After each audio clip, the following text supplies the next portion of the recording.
Shalom. Pengertian teori belajar sibernetik adalah teori sibernetik merupakan salah satu belajar teori yang menyatukan antara teori dan praktik seperti pada laboratorium komputasi. Teori belajar sibernetik ini adalah teori belajar yang menganggap bahwa komputasi tidak hanya dapat digunakan untuk mengelola data, membuat database, presentasi, dan alat komunikasi, tetapi dapat juga digunakan sebagai suatu alat untuk memancing dan meningkatkan kemampuan pemecahan masalah pada peserta didik untuk menciptakan dan membangun pengetahuan baru untuk peserta didik.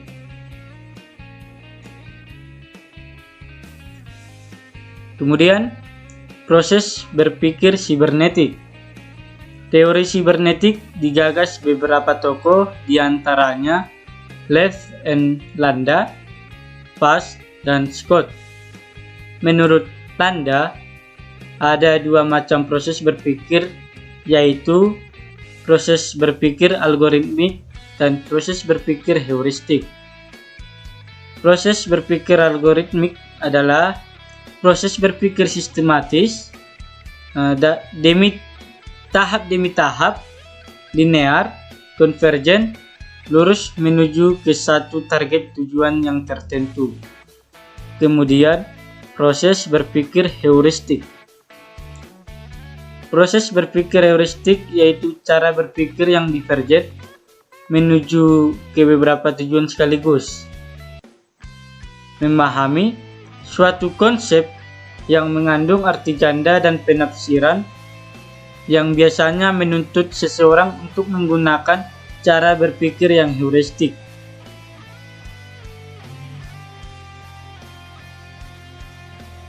Kemudian menurut Paz dan Scott ada dua. Yang pertama Wallis dan serialis. Yang pertama Wallis yaitu cara berpikir yang cenderung melompat ke depan dan langsung ke gambaran lengkap suatu sistem informasi. Yang kedua, serialis.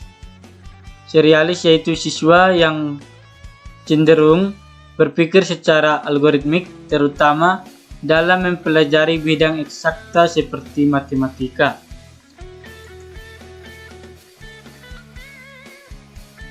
Kemudian, informasi pengelolaan teori sibernetik. Ada tiga. Yang pertama, sensory receptor atau SR. Yang kedua, working memory.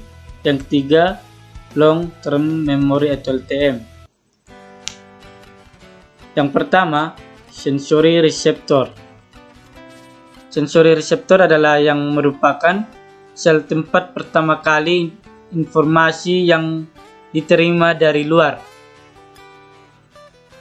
Yang kedua, working memory.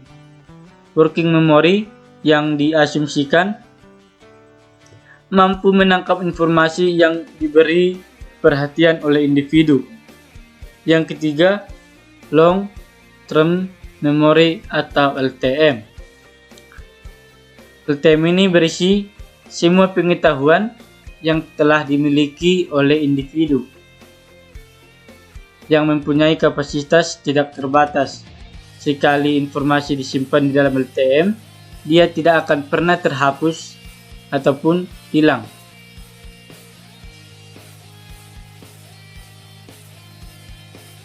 Kemudian, model belajar. Yang pertama, model pembelajaran kooperatif. Yang kedua, model pembelajaran open-ended.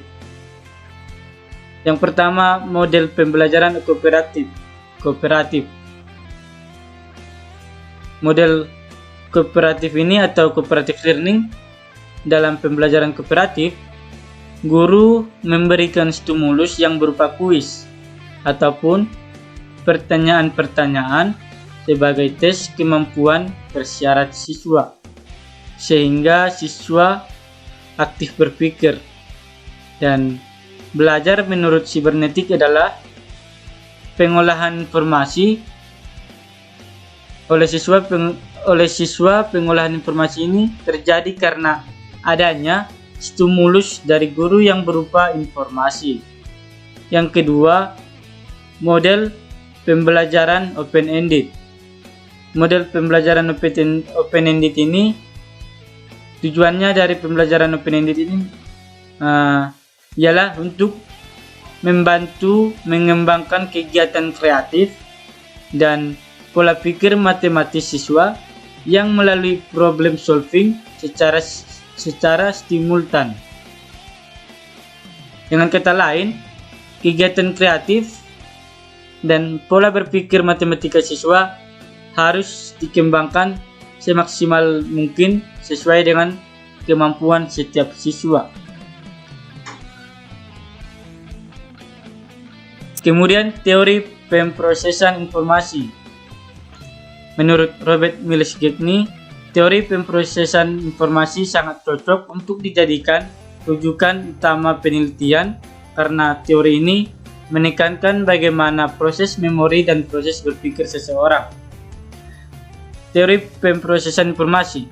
Pada teori ini dijelaskan bagaimana individu memproses informasi, bagaimana juga informasi itu masuk ke dalam pikiran, dan bagaimana informasi itu disimpan dan disebarkan. Kemudian, informasi diambil kembali sebagai acuan untuk melaksanakan aktivitas-aktivitas yang kompleks seperti memecahkan masalah dan berpikir. Kemudian menurut Robert M. Gagne juga dalam pemrosesan informasi terdiri 8 phase. Yang pertama, motivasi. Motivasi ini merupakan fase awal yang memulai pembelajaran yang adanya untuk melakukan suatu tindakan dalam mencapai tujuan tertentu. Yang kedua, pemahaman. Pemahaman ini merupakan fase individu yang menerima dan memahami informasi yang diperoleh dari pembelajaran. Yang ketiga, pemerolehan. Pemerolehan ini merupakan fase di mana individu memberikan makna atau mempersepsikan segala informasi yang pada dirinya sehingga terjadi proses penyimpanan dalam memori peserta didik. Kemudian yang keempat, penahanan.